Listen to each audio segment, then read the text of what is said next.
Walt Disney's Disneyland. When you wish upon a star. When Disneyland opened its doors, the founder wanted to create an unforgettable experience. He wanted it to feel like the American dream, bursting with energy, optimism, and innovation. Little did he know, it would be part of the legacy behind one of America's most beloved snacks. Before skyrocketing to over $1 billion in sales, it was considered garbage and tossed away in Disneyland's trash. That's it. Duh. Say it with me. Dorito!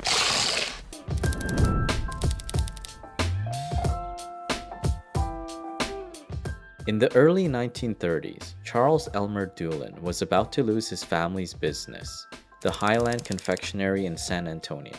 Sales went down after their ice cream lost its quality. It was beyond Charles's control since the companies that made them, Mistletoe Ice Cream and Dairyland, got into a price war. So Charles decided to diversify into other products. He came up with the countless ideas but realized they were either not feasible or unique. Even more devastating was the height of the Great Depression. The loss of sales coupled with the country's economic conditions led to the business being in its worst financial shape. To survive, Charles considered moving to Houston to work for a popsicle company, but he changed his mind after discovering a street vendor at a gas station. The vendor was owned by a man from Oaxaca named Gustavo Holguin. Using a handheld potato ricer, he made corn chips with masa flour that was deep fried in corn oil and salted. Charles ended up working for Gustavo as a fry cook and soon discovered something that would change his life. While the corn chips were popular and sold at many lucha libre arenas, Gustavo wasn't happy. He longed to return to Mexico and teach soccer again, so he made the decision to put out an ad and sell the business for $100. Charles was hooked on the corn chips and considered them a gold mine. He wanted to buy the business but didn't have that kind of money lying around. Fortunately, his mother believed it would be successful, so she pawned her wedding ring for $80 and gave it to Charles. Gustavo then told Charles he could pay him the remaining $20 later. After purchasing the business, Charles called the corn chips Fritos. He started making them in his mother's kitchen with her and the rest of the family's help. In his Model T Ford, he drove all over the Midwest to convince store owners to sell them. It was a hard sell since Fritos was just one of many corn chips available. Charles even got a job as a late-night cook just to have enough money to return home. Eventually, Fritos' sales started to pick up, and Charles and his family struggled to keep up with the demand. They used handheld potato ricers to make them, which was a long and tedious process. That's when Charles started thinking like a true entrepreneur. Since he and his brother knew a lot about mechanical engineering from their father, they decided to make a machine with a hammer to mass produce the Fritos.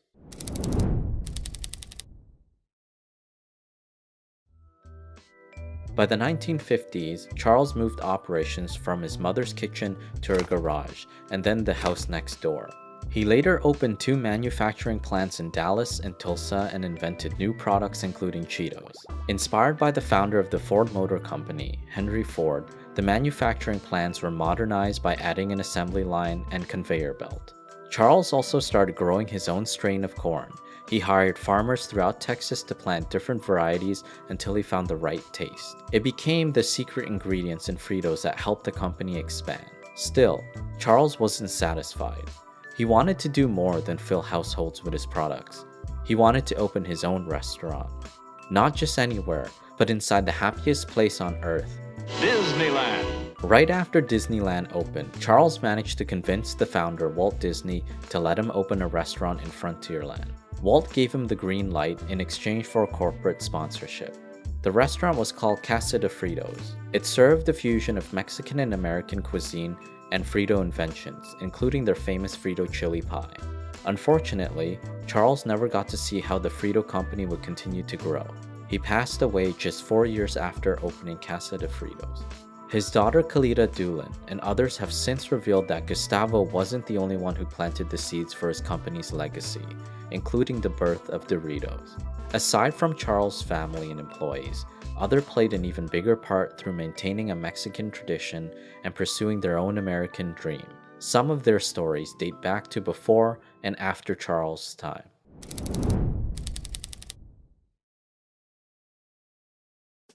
In 1896, a Mexican-American businessman named Jose Bartolome Martinez opened the first masa flour mill in the US.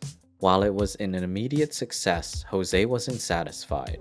He was persistent about making a product that would make it easier to make masa, which was used to make tortillas and tamales. It nearly drove him into debt. Years later, it finally paid off. Jose managed to create dehydrated corn flour where anyone could add water to it and masa would emerge. Jose trademarked it as tamalina. Tamalina was a groundbreaking invention that lifted a heavy burden for Mexican women. They were expected and accustomed to making masa the ancient way, as the indigenous people in Mexico and Central America did. It involved shucking corn, leaving it to soak overnight, and grounding the flattened blanched kernels in a metate. All of this required getting up hours before sunrise. By the 1900s, Jose opened a new factory that could mill 60,000 pounds of tamalina and 60,000 pounds of fresh masa per day. Since it used a new production process, it was difficult to estimate the volume of masa needed each day, which created leftovers. Rather than throw it out, Jose decided to use it to make corn chips. He settled on a triangle shape with a medium thickness so that it could be used with dips. He was the first person to commercialize corn chips and suggest that restaurants serve them with guacamole, salsa, or bean dip. Many who claim to have been the originator of the first commercial corn chips were actually copying a product that was already on the market. Jose's many genius ideas paved the way for others to pursue their own American dream, including a man from Sonora named Alex Morales.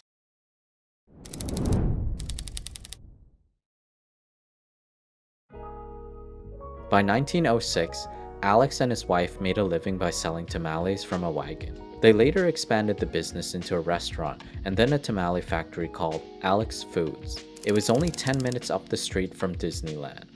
By the 1950s, Alex Foods had a fleet of 32 shiny trucks that delivered their tamales and other food products across Southern California. They also won a contract to service many of the restaurants within Disneyland, including Charles' Casa de Fritos restaurant. 1 year after Charles passed away, a salesman from Alex Foods saw leftover tortillas in Casa de Fritos' trash. He walked up to the cook and suggested that he fry them up and make tortilla chips instead of throwing them out. At the time, Casa de Fritos served complimentary Fritos instead of tortilla chips with their customers' meals. They never thought of offering tortilla chips instead, as the authentic Mexican restaurants did. The cook took the salesman's advice. After adding his own unique blend of seasoning, it tasted much different than a typical tortilla chip. When the customers tried it, they were hooked. Casa de Fritos added them to the menu as a regular item without telling the Frito company. 1 year later, the Frito company merged with H.W. Lay & Company and was renamed to Frito-Lay. Their four main products were Fritos, Cheetos, Lay's, and Ruffles. Together, they brought in $127 million in revenue. It wasn't until Frito-Lay brought in an outsider that their revenue grew to billions. That outsider was the VP of Marketing, Arch West. He not only took Frito national, but also discovered the tortilla chips.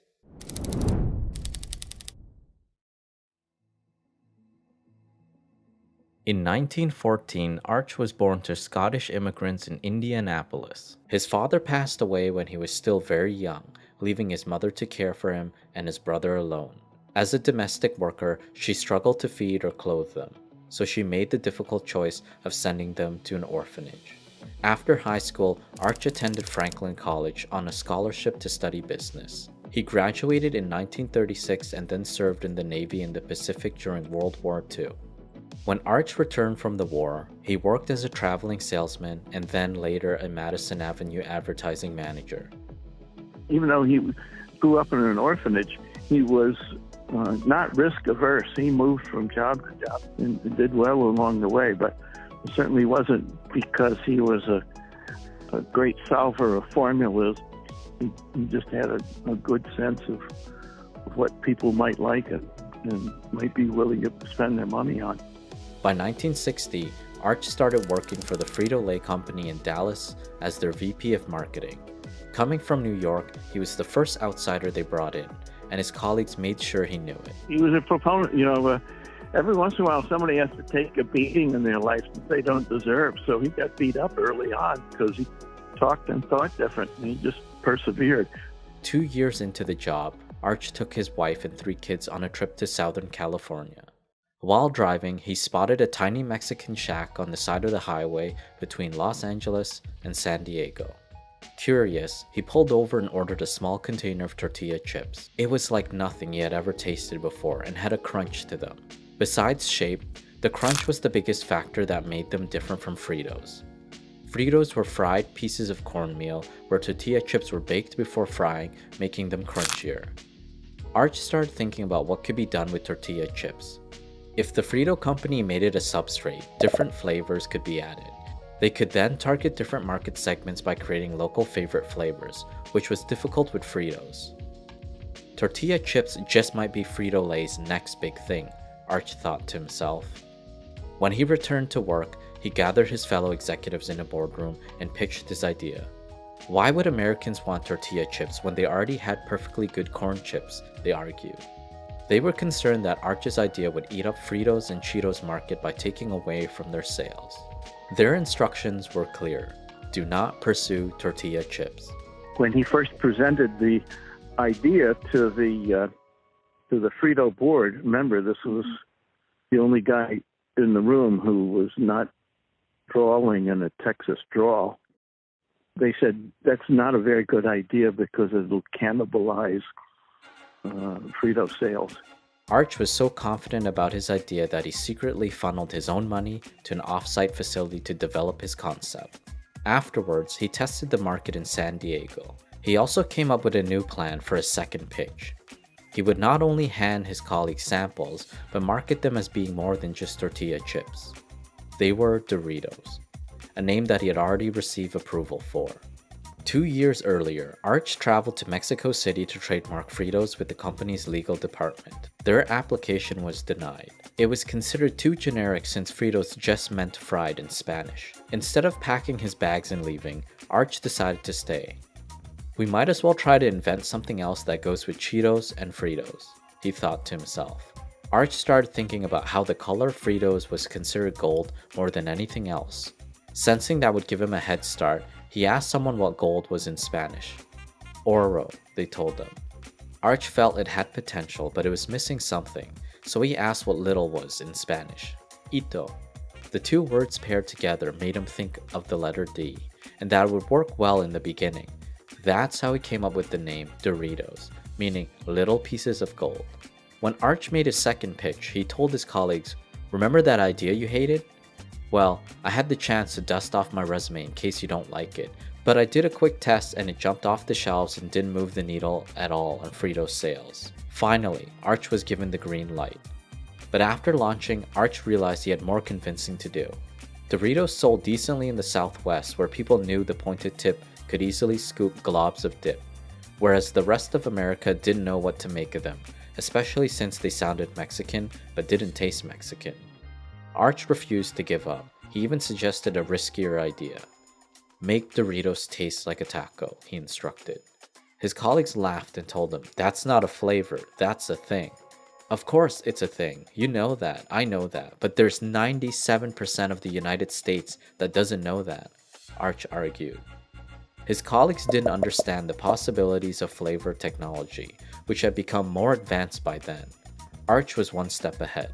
He knew the flavor of a taco could be added to a tortilla chip and pushed the company to experiment. They gave in to his demands and launched taco-flavored Doritos a few years later. It not only won over Arch's colleagues but the rest of America. It also paved the way for even more iconic flavors, nacho cheese and Cool Ranch. One of the things that my father demonstrated to me was you just keep on working. Eventually, you can outlast the other guy. You just don't stop. And he was a competitor that way. By 1991, Doritos became the biggest selling line of Frito-Lay products, bringing in $1.3 billion in revenue. The nacho cheese flavor accounted for more than 60% of Doritos sales. In 2013, Frito-Lay partnered with Taco Bell to release the Doritos Locos Taco. It sold at the rate of 1 million a day and became one of the most successful fast food inventions of all time. To this day, Frito-Lay has yet to share the real story behind how Arch pushed for the launch of Doritos. they own any of the IP that he created. But yeah, they don't want to, I think, be seen as not having seen the opportunity. It comes down to this: if you know what you're doing is right, don't ask permission. And he knew what he was doing was right, so he was just like, he asked permission, but then permission wasn't granted, so he just did it anyway. And then, you know, took the risk himself, and it paid off. This is the story of how a Mexican tradition and the pursuit of the American dream led to creating one of the country's most beloved snacks. For more inspiring stories and advice from today's most successful leaders, don't forget to subscribe to our channel.